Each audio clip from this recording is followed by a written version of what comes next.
Muy buenos días. Ahora empezamos las entrevistas el día de hoy en Radio Canal Identidad. Estamos con un amigo de la casa, Miguel Ángel Salino. ¿Cómo estás? Él es analista político y administrador deportivo. Rafael, ¿cómo estás? Buenos días, un gusto de estar aquí. Bueno, muchos temas para analizar el día de hoy, 19 de diciembre, a 2 días de la presentación de Pedro Pablo Kuczynski, que, como se dice, la suerte está echada en algunos casos para el presidente. Han contratado al doctor Alberto Borea como su abogado defensor para el día jueves, lo que va a ser este tema de escucharlo, sus descargos. Pero tú, ¿cómo ves este panorama? ¿Qué le espera al presidente? La vacancia es inminente. Habría que esperar al jueves, eso es lo primero que te decía. Antes que nada, buenos días y gracias por la invitación, Rafael. Saludo a todos tus radioescuchas y televidentes. Claro, estamos en Facebook. Es bien complicada la situación, pero falta culminar la última parte del proceso. Hay que escuchar al presidente, a pesar de que lo hemos venido escuchando ya en días anteriores, sostener una verdad. ¿Una verdad medias? Una verdad muy propia, es una verdad suya, ¿no? Y que ha logrado un muy poco efecto de credibilidad a quienes los hemos escuchado decir. No ha sido consistente, no es una verdad que se sostenga, contrastada con los hechos y los documentos y principalmente los preceptos constitucionales que son bien claros respecto de la actividad de un funcionario público y su actividad privada. Pero ¿no? Él, cuando contesta, yo pienso, a veces contesta como funcionario peruano, a veces contesta como ciudadano americano, como empresario americano, como banquero. A veces uno no le entiende a qué realidad se está refiriendo el presidente.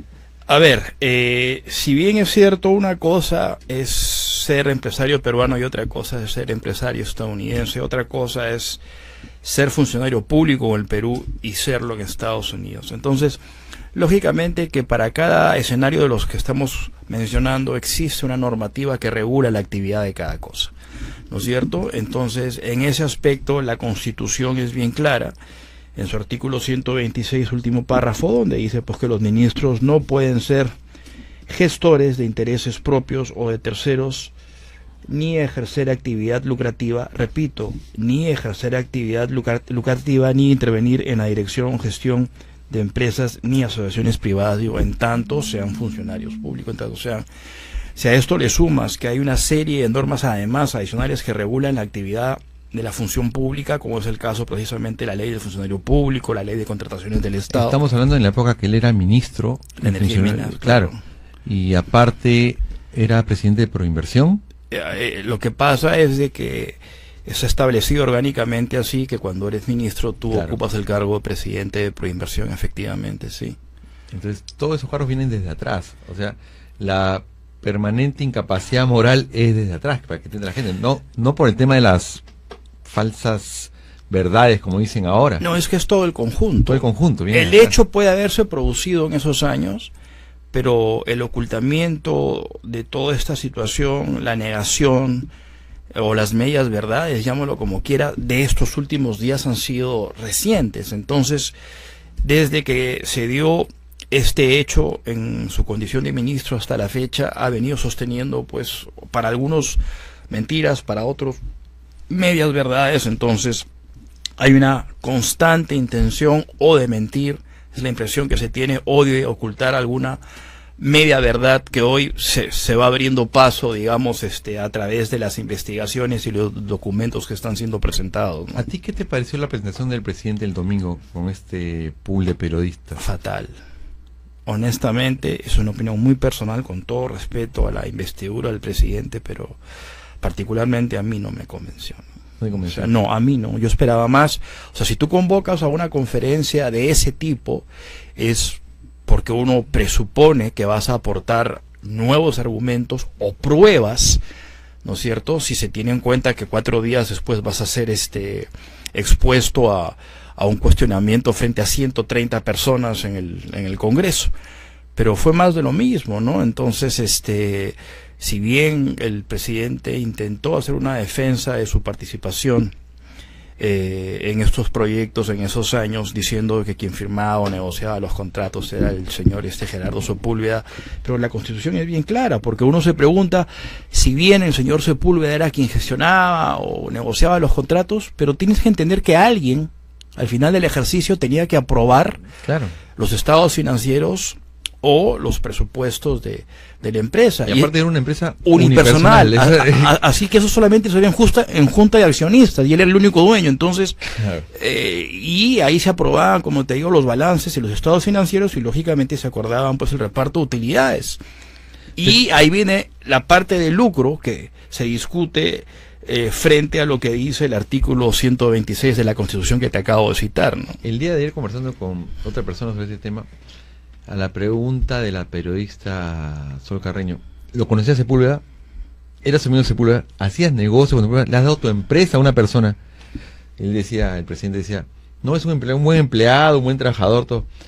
Pero la palabra, ¿y ha ganado dinero con eso? Sí, he ganado alguito de dinero. Es una confesión de parte. Confesión de parte, de pruebas. Claro, entonces eso podría entenderse pues que colisiona con esta prohibición constitucional consignada en el artículo 126. O sea, cobró dinero, sí, bueno, entonces lógicamente ahí hay un lucro, y eso es lo que precisamente prohíbe la Constitución, muy al margen de quién haya gestionado, gerenciado la empresa, que puede ser un empleado tuyo, es verdad. La pregunta es, ¿recibiste dinero, o sea, como utilidad de esa empresa? Y el propio presidente ha dicho que ganó alguito, creo que dijo, o algo así. Miguel Ángel Centeno, yo cuando te escucho y cuando te hemos entrevistado antes por acá, siempre es agudo en algunas predicciones, y nos encanta eso con tu franqueza. Hay ciertos actores que van a aparecer en este momento. Vizcarra. Sí. Vizcarra tiene que asumir, debería asumir. Mercedes Arauz ha dicho que van a comprometerse y el gobierno tiene que continuar hasta acabar. Claro, respetando lo establecido por la Constitución. ¿Podrá gobernar Vizcarra con una mayoría fujimorista que lo va a condicionar a ciertas cosas? Es complicado, pero ahí veremos pues la muñeca política del señor Vizcarra en la eventualidad de que el presidente Kuczynski sea vacado el jueves y tenga que asumir la responsabilidad. ¿Es mejor político Vizcarra que Kuczynski? Me parece que sí. Me parece que Vizcarra está más hecho para el tema político que Kuczynski. Kuczynski lo veo más como un empresario que como un político, y eso es lo que se le ha reclamado todos estos meses, que no ha tenido un manejo político de las situaciones y ha estado, en mi humilde opinión y con todo respeto, muy mal asesorado. Él se ha disparado a los pies cuántas veces. Rosa María Palacios dijo que es un mal comunicador. Pero PPK. Es que para eso tienes asesores, habría que ver pues... Y ella es una de las que ha asesorado a PPK. Bueno, es una confesión que habló 2 horas con él, le explicó, le hizo ciertas preguntas, cómo va a hacer el media training. Pero bueno, si ha sido Rosa María Palacios la responsable de lo que sucedió el domingo pasado, bueno, muy mala asesoría, con todo respeto, ¿no? Otro actor que ha aparecido últimamente es, te diría, Kenji Fujimori. Es que Kenji tiene un problema interno con su propia bancada, partamos de ahí. Estuvo apoyando, creo que se abstuvo de votar o votó en contra esta última votación. Permíteme este comentario. A ver. Yo creo que esto viene sucediendo con Kenji porque la bancada de Fuerza Popular no ha tenido la determinación de tomar una medida más drástica con él respecto de su comportamiento y actitudes, vamos a decir así, poco fraternas entre ellos mismos, ¿no? Yo creo que en otras circunstancias, en partidos un poco más disciplinados, esto hubiera significado la expulsión de la agrupación, de cualquier, vamos a decir así, partidario, miembro, de una agrupación política que casi siempre se muestra en contra de lo que decide, pues, corporativamente su bancada. Entonces, ahora en esta situación es bien complicado tenerlo en la bancada y que se abstenga o vote en contra como ya pasó el otro día, que fue un voto en contra, ¿no? El día de los 93 votos. Claro. Entonces, yo creo que ahí falló Fuerza Popular, porque ese tema lo han debido resolver hace rato y no han tenido la capacidad, anda todos a saber por qué, de resolverlo. Se trata de un Fujimori, se trata del hijo de Alberto, se trata de, en fin, anda todos a saber cuáles son las razones, pero este tema todavía es una tarea pendiente que tiene el fujimorismo internamente, ¿no? A ver, voy al frente a la bancada de Podemos por el Cambio. Por ejemplo, Juan Cheput, ¿se siente incómodo o todavía está incómodo en ese partido por todo lo que ha pasado? En estos meses, vamos a irnos un poquito más atrás. En estos meses esa bancada ha sufrido problemas internos también. Entró por el pie izquierdo el PPK, es que pasó de todo. Fíjate lo que pasó, los que eran de provincia, claro, armaron, vamos a decir, un bloque respecto de los congresistas de Lima, entonces hubo una división. Se peleaban con Mercedes Arao, no les hacían caso. Todavía, entonces, si tú tienes una bancada chica, me refiero en términos numéricos, una bancada que no llega creo que a los 20 miembros, lo menos que puedes hacer es mantener la cohesión. Tú no te puedes permitir estar desunido. Entonces, en ese contexto pasa esto de Kuczynski. Entonces, si ya tienes una bancada que es numéricamente pequeña, encima la tienes desunida, ¿por dónde va a encontrar una defensa política? Porque el Congreso es un foro político para esta situación el presidente Kuczynski. Si no tiene partido, no tiene bancada. Entonces, ahí hay otra debilidad que van a tener que, o han tenido que manejar la bancada de Peruanos por el Cambio en estas últimas semanas, porque al margen de sus diferencias, la urgencia y la necesidad de defender al presidente de la República los ha hecho de poner actitudes y unirse alrededor del presidente. Juan Cheput quiere pedir que renuncien los dos vicepresidentes? Lo que busca el señor Cheput, me parece, es, ante la renuncia del presidente, forzar un escenario de elecciones generales. Elecciones al momento. Al momento, ¿no? Pero la decisión, pues, no es de él. O sea, la decisión finalmente parte, me imagino yo, como consecuencia de algún acuerdo colegiado que tendrán que hacer en la intimidad, sea con el presidente eventualmente vacado o sea con la agrupación política. O sea, no es que Juan Cheput lo diga, porque acuérdate que Juan Cheput es un invitado de ese partido, sí, no es miembro de bases. Entonces, si bien es vocero y qué sé yo, la decisión, creo yo, institucionalmente le correspondería a las bases, ¿no? A ver qué deciden, qué definen. A ver qué deciden, ¿verdad? Hay dos actores que se han visto involucrados, uno es Keiko Fujimori y Alan García. ¿Involucrados en qué, perdón? Bueno, en el tema de Odebrecht. Involucrados en... Bueno, Odebrecht ha dicho AG, es Alan García, Keiko, forzar 500.000 más. Ah, bueno, claro, pero eso no los involucra, eso es un dicho, un decir de un escrito, además. Un escrito. O sea... Pero ellos, la percepción de la gente es que, no sé, han bajado en las encuestas, hay gente que no votaría por Alan García, que no votaría por ellos. Creo que ya el APRA, no sé si surgirá. Pero el APRA tiene problemas no por este tema. El APRA viene arrastrando problemas ya de orden interno, ya de buen tiempo atrás. Yo creo que el gran error, y le está pasando factura al partido aprista en estos momentos, es esta sociedad que hizo con el Partido Popular Cristiano para las elecciones pasadas. Claro. Yo creo que ahí parten los problemas. Era un divorcio, matrimonio, divorcio. Es que internamente eso cayó muy mal a los miembros del partido aprista, y te lo puedo decir con absoluta certeza. Y a los del PPC también. Y a los del PPC también. Entonces eso ha tenido un costo político para ambas agrupaciones, ¿no es cierto? Entonces, fíjate todo lo que ha pasado en el partido aprista, incluso recientemente, para constituir su propia junta directiva, elecciones internas. Se ha postergado este congreso que debió haberse realizado tiempo atrás, todavía no se hace. En el PPC recién acaban de haber elecciones también. Alberto Bengolea es el nuevo presidente del PPC. Entonces tú ves que los partidos tradicionales han sufrido una, vamos a decir así, una amenaza interna, pero originada por ellos mismos. Más el desgaste es por dentro. Y si a eso le sumas que aparecen en las agendas de Odebrecht, lo que tú acabas de mencionar, lógicamente tiene un efecto, pues, demoledor, en el sentido de que estás apareciendo en las agendas de una empresa, pues, tremendamente cuestionada y probadamente corrupta. Entonces, ojo, hay que ver qué está pasando ahí también. Pero, digamos, es un dicho, no los compromete directamente, porque no se ha probado, por lo menos hasta ahorita, que, como ha sido en los otros casos, que sí han recibido dinero. O sea, en el caso de ellos dos no hay una prueba, pues, fehaciente, contundente, de que se les ha otorgado dinero, por más que hayan aparecido las siglas AG o darle 500 a Keiko, o aumentar, no me acuerdo cómo era la frase, aumentar, no, eso no prueba nada todavía, digamos, vamos a decirlo así.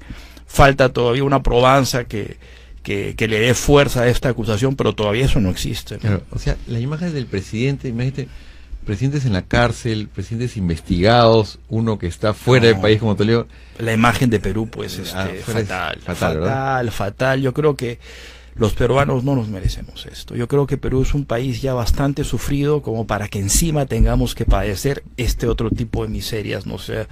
Espero que esto que esté pasando sirva y se convierta en un punto de quiebre para mirar el Perú con un mayor optimismo de cara al futuro, ¿no? ¿Y cómo queda el partido Peruanos por el Cambio?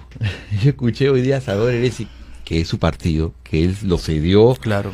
a PPK, que se le entiende pues una lealtad y fidelidad al presidente hasta el último, porque tampoco puede dar sobre eso, sé cómo quedaría él, pero y es defender lo indefendible en algunas partes, ¿no? A ver, algo escuché hoy día mientras venía al canal, le estaba dando una entrevista en una radio, Sí. otra radio amiga. ¿Qué le queda? ¿Qué le queda? O sea, si yo estuviera en los zapatos del congresista Heresi, diría lo que él ha dicho. Voy a esperar el jueves a ver cuáles son los argumentos del presidente y en honor a la verdad, a partir de ahí pues tomaré una decisión. O sea, hay que esperar al jueves, a lo mejor nos sorprende, no sabemos, con alguna prueba que no se ha mostrado hasta el día de hoy, y eso podría de alguna forma cambiar, aunque un poco difícil, pero cambiar la situación. Pero difícil la posición del congresista Heresi, súper difícil. Desde el comienzo de cuando Peruanos por el Cambio asumió el gobierno, Heresi creo que no lo dejaron hablar al momento, hubo problemas internos. Es que ¿sabes qué pasa, Rafael? Esta situación a la que nos está exponiendo el caso Kuczynski enfrenta a uno mismo con sus propios valores y con sus propios principios, Sí. más allá de tu filiación partidaria o tu filiación política. O sea, eres tú contra tus propios principios, eres tú contra tu propia conciencia. O sea, tú sabes perfectamente cuando algo está bien y algo está mal. Claro. A mí no me vengas con cuentos. Uno no tiene ni 4 ni 5 años, uno ya está bien grandecito para determinar y saber qué cosa es correcto y qué cosa es incorrecto. Entonces, es en este escenario en el que se encuentran un montón de congresistas, a pesar de que en sus presentaciones televisivas y frente a los medios sostengan un argumento, pero en el fondo, o sea, hay un tema que ellos no pueden eludir, que es su enfrentamiento, su conciencia contrastada pues con los hechos, ¿no? Bueno, y esperemos, como tú dices, a lo que ven el jueves. Sí, hay que esperar. Espero que estén presentes todos los congresistas, no ya ausentes, como siempre cuando hay un tema de votación. Algunos se ausentan. Algunos se ausentan, nos faltan, y esta volada que se están comprando votos Sería fatal. Sería fatal. Eso ya sería pues terminar de podrir una situación, claro, que ya está. Y ojo que el voto se va a ver. Dice que el voto es visible, o sea, uno va a saber lo que votaron en contra. Exacto. Antes a lo que votan a favor. Y ahí se abre otro escenario, porque estás exponiendo al político frente al juicio de la opinión pública, en el sentido de que si ese congresista tiene aspiraciones reeleccionarias posteriores, claro, te das cuenta cómo va a quedar frente a los electores si vota de tal o cual manera. O de repente uno de esos congresistas llega a ser ministro en el siguiente gobierno que se viene. Ahí vamos a analizar ese tema. Exactamente. Hay otro tema que también nos llama la atención, que también hemos estado comentando, hemos hablado de esto por redes y todo. ¿Proyecto de ley? ¿Proyecto de ley de Daniel Salaverry?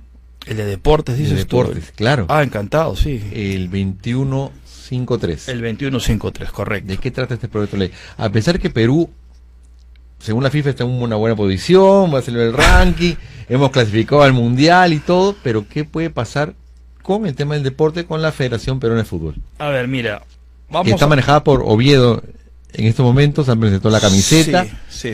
Y Oviedo en su gestión ha clasificado al Perú, lo que no ha hecho los otros presidentes antes. A ver, vamos a poner esto en contexto. A ver, estamos poniendo un tema legal frente a un tema deportivo. El tema de la clasificación es un tema que no se puede discutir. Claro, o sea, nos alegró a todos los peruanos. Hemos sufrido, hemos llorado, hemos todo. De la manera como haya sido, que si nos dieron los 3 puntos, qué sé yo, estamos en el Mundial. Estamos en el Mundial. Ya, eso es lo único que importa. Con Pablo, sin Pablo, pero estamos en el Mundial. Estamos en el Mundial. Lo de Pablo es tema aparte. Es tema aparte, claro. Entonces, pero en el tema interno, en el tema estrictamente legal, vamos a poner esto en contexto, ¿no? La congresista Paloma Noceda, antes que este proyecto de ley del congresista Salaverry, presentó un proyecto de ley con la intención de hacer o lograr una nueva ley del deporte. el proyecto de ley 1517. Que fue criticado en su momento y estamos en Perú en plena clasificación, Exacto. esperando la clasificación. Entonces, el malestar de la Federación y de la FIFA, y por eso llegó una carta de la FIFA, que la tengo por acá, donde, acá está la carta por si acaso, Claro. La carta de la FIFA citaba algunos puntos de ese proyecto de ley, me refiero al de la congresista Paloma Noceda, donde advertía que colisionaba con algunos principios y algunas disposiciones establecidas en los estatutos de la FIFA. Pero el malestar era por ese proyecto de ley, no por otra cosa. Entonces, la congresista Noceda, de manera oficial, ya retiró Claro. ese proyecto de ley. Por lo tanto, ahorita no debería haber ningún malestar, No hay. porque ya ese proyecto de ley no existe. Acto seguido, con fecha 21 de noviembre, el congresista Daniel Salaverry, Posterior al de Paloma Noceda. exacto, Lo retira Paloma Noceda y a los días... ingresan el 2153, como tú bien has referido, que es un proyecto de ley que se llama Ley de Fortalecimiento de la Federación Deportiva Nacional Peruana de Fútbol, que es un proyecto de ley cortito, en donde le da a la federación total autonomía e independencia para efectos administrativos, deportivos, financieros, lo cual haría o nos deja, por lo menos a los que alguito sabemos del tema, la sensación de que este proyecto de ley excluye a la Federación Peruana de Fútbol del sistema deportivo nacional. Pero no solamente eso, sino que en su disposición final, que por ahí me he enterado que la quieren retirar, dice además que el proceso eleccionario para la Federación Peruana de Fútbol se efectuará al término del ciclo olímpico, manteniendo vigente el mandato de su actual junta directiva hasta dicha oportunidad. ¿Y en qué se diferencia de la ley que existe actualmente? Aquí hay dos cosas. Para empezar, es una ley con nombre propio. Esto colisiona directamente con el artículo 103 de la Constitución, que prohíbe las leyes con nombre propio. Y segundo, hay una interferencia directa, en este caso... propio que hicimos? ¿Ley Oviedo? No, lo que pasa es que esta ley tiene nombre propio, Federación Peruana de Fútbol. Claro, pero ¿quién la maneja? A ver, está bien, pero no es que sea una ley Oviedo, es una ley institucional, es para Ya, ok. una... Ya, para, ley de federación. para una federación. Y fíjate, en la disposición final que te acabo de leer, es por esta ley que pretenden modificar el proceso eleccionario de la federación y lo establecen, lo hacen ir de la mano con el ciclo olímpico, o sea que la junta directiva tendría o podría quedarse hasta el 2020 sin elecciones mediante. Supuestamente las elecciones deberían ser En octubre, o sea, con el ciclo mundialista. Claro, el 2018. Pero lo que pasa es que acá esa es una interferencia directa del Estado, porque finalmente quienes deciden cómo y cuándo se eligen son los propios miembros de la base, aparte que la FIFA sugiere de que sea siempre de la mano con el ciclo mundialista, más ¿Y no la con el FIFA se ha ciclo... pronunciado sobre este proyecto? Todavía no ha llegado No, a ellos, sobre este proyecto absolutamente no hay nada. porque todavía no ha llegado a ellos. No, lo que pasa es que la FIFA que más quisiera que esto se apruebe, pues. Claro. El ideal de la FIFA es que sus federaciones sean todas independientes y que no haya intervención de absolutamente nadie. Pero esto tienes que entender que eso es una norma que colisiona internamente con la propia Constitución. Claro. Ahora, en lo que no han reparado ellos es que al darle esta condición de autónoma e independiente, estarían, como te decía hace un rato, excluyéndola del sistema deportivo nacional. Y eso es una vulneración del artículo 8, en su numeral 8, de la ley actual del deporte, la 28036, donde dice que parte de las funciones del IPD es reconocer a las federaciones deportivas nacionales siempre que cumplan con los requisitos de ley, etcétera, etcétera, etcétera. Entonces, si tú la sacas del sistema deportivo nacional, ¿cómo esperas que el IPD le reconozca su condición de federación? Claro. Si ya no está en el sistema. Al estar fuera del sistema, se configura una de las causales de expulsión de la FIFA establecidos en los estatutos de la FIFA, en cuyo artículo 17 cita 3 causales de expulsión. La primera es cuando una federación incumple sus obligaciones económicas con la FIFA. La segunda es cuando se viola gravemente los estatutos, regulaciones, claro. Y la tercera, que es la causal que estaría, digamos, vinculada a este proyecto de ley, es cuando una federación pierde la categoría de federación representante del fútbol de la asociación de su país.